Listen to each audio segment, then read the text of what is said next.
Ladies and gentlemen, boys and girls, welcome back to Stefan's Basement, where today we're going to be opening yet another beautiful, beautiful Rosetta booster box case. And, let's get right into it. And as we do that, let me take the time to thank partner of the channel, Negative Zone Comics. You can check them out in the link in the description. All these cards will be headed their way. And you can get all your card game, war game accessory needs all over there. Thank you again, Negative Zone Comics. One thing this video that I will actually be, playing around with a bit, and maybe in the next upcoming videos I wanted to see how it turns out, is the lighting. One thing I noticed in the videos is like with the lighting a lot, the cards often had way too much glare on them, and I might have to figure out a way to handle all this and a better method of doing that. But looking at it right off the bat actually looks pretty good. If I angle a little bit too close to the light, it doesn't look very good. But you know what? We're learning on the job, so to say. And well, oops! As I bumped the camera, hopefully that didn't ruin any centering or anything. But yeah, that's also part of the thing that I wanted to talk about in this video. It was actually incremental improvement. So, one thing I struggle with as well, and I know a lot of people who struggle with this one. It's a big one, I think. It's the need to always have like everything kind of perfect before you end up starting something. And looks like we got our first M in the expansion slot right there, unsheathed for the warrior. Everybody always waits for X or Y thing before they start something. Like, oh, I would love to, I guess, speaking of this in particular, start a YouTube channel, but I don't have like the right camera gear. And truth be told, like the camera gear does, I mean, it matters, but it's not the most important thing. The content is more important. There we got another M. That's actually a cool one there. Expansion slot again. The content is the most important, and if you make great content, people will eventually start coming to your channel. If you make low effort content that isn't so hard to produce, or it's dime a dozen, all that stuff, it's gonna be a little bit harder for you to grow a channel, so to say. But the most important thing is that you actually just get started. This applies to anything in life. I know my other people in my life I've experienced. They say, "Oh, I'm gonna start working out on X date, and it's gonna be part of the XY plan." And it's always something. When this happens, something else is gonna happen. And I don't think that's the right way to look at it.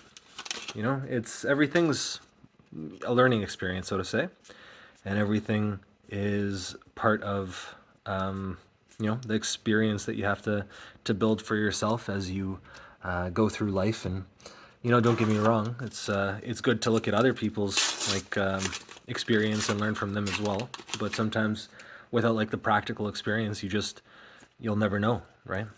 And the thing that I wanted to talk about earlier, the incremental improvement, is part of that. With this YouTube channel, for example, when I first started, I was just using a really dinky little super red desk lamp, and it's actually, let me turn it off. Let's see. That's the color of it, and I would just put it like right over top of the thing. But with this one, oof, that's very bright now. The lighting's a bit better, and you can see, like, for example there, that's just one specific thing that I changed, and ooh, nice. We got maybe a thumbnail there. um, um, just one small thing that I did to improve it, and even then I had to incrementally change it so that I think this is actually much better, so that you can actually see the cards. This evidently still has the glare, but whatever, it's not that big of a deal.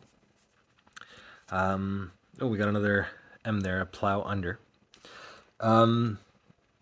But yeah, as I was saying, it's just going through the cards there. There's always something that's blocking you, always something that you're not gonna know, always something that you're gonna need to figure out. And having a card shop and working with partner of the channel, we got our foil M there. Partner of the channel, Negative Zone Comics. There was a lot to learn, and as everything scales up and as we build our processes and try to build a functioning business, especially as it's a very capital intensive business. I'm not gonna lie, it's a very scary one to be in.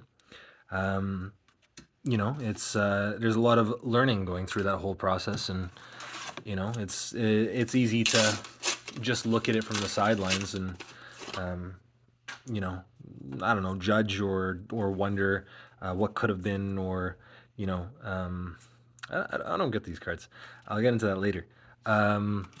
Or just say like, oh, this is so easy if X and Y happens, or admittedly some people do just get lucky and things kind of fall in their laps, but part of it was that they just took that risk and did that possibly difficult thing to start, not necessarily difficult thing to do. That's just part of the process, right? And they got rewarded for it. It's not always are you going to make the right actions, but if you don't make an action, nothing will come to you. It's what's that quote like? Shoot. Well, I'm gonna butcher it. It's like people aren't necessarily lucky; they make their own luck, and it's when you have a sufficient amount of skill, lucky things just happen to start happening to you. Not the actual quote, but butchered it a little bit. But the sentiment is there, and you get what I'm trying to say. I hope at least.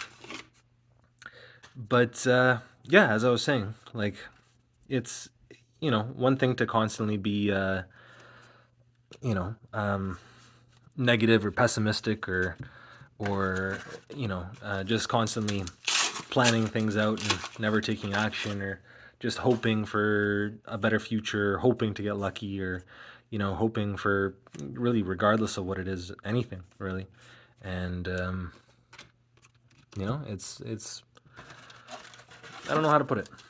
Sometimes you just gotta do and mess things up and learn as you go, and make mistakes, and if this whole card thing doesn't work out, it's gonna suck. I'm not gonna lie, I'm gonna be very upset, and chances are I'm gonna probably lose a lot of money, and it'll hurt. I'm not gonna lie, it's gonna hurt. And I'm not saying like just jump. Ooh, nice, we got another Marvel there, just one of the sigils. Nothing too special, but always cool to get one of those bad boys. Let's toss that right there gently and put that there. Do I have any sleeves on me? I have some of those Dragon Shield magentas here. Let's yeah, nothing on the back on these ones. Very pretty though. I do like these sleeves. You can pick them up at Negative Zone Comics. Link in the description. Shilling aside though. But yeah, if it doesn't work out, it's gonna hurt. Don't get me wrong. Whoops. But at least I'll know that I tried, and I gave it my all, and went through the pain of I don't know, the pain of working like the 80-hour weeks, or even more sometimes, to even just do like the accounting stuff, like the administrative stuff. That's the word I'm looking for. There's always so much to do, and especially when you're working like a full-time job on top of that, it's always tricky. Let's put it that way. But regardless, we got a M hero there. But regardless, I am happy to be doing it, and happy to be able to crack these packs and hopefully get a little bit of that last pack magic. Let's hope beyond hope. As we close, it looks like I spoiled it for myself. We didn't really get anything there. I just want to take the time to thank Negative Zone Comics once again. And looks like we didn't get a cold foil for the box. I'm going to double check that afterwards. But yeah, as I was saying, well, I guess we got this. That's probably the cold foil. Anyways, for the third time, I want to thank Negative Zone Comics, partner of the channel. You can check them on the link in the description. All this is headed their way. And I want to thank you guys for listening or watching or skipping through the video and just looking for the hits. I appreciate your time as well, and anybody who happens to be watching these. I guess I'll catch you guys in the next one.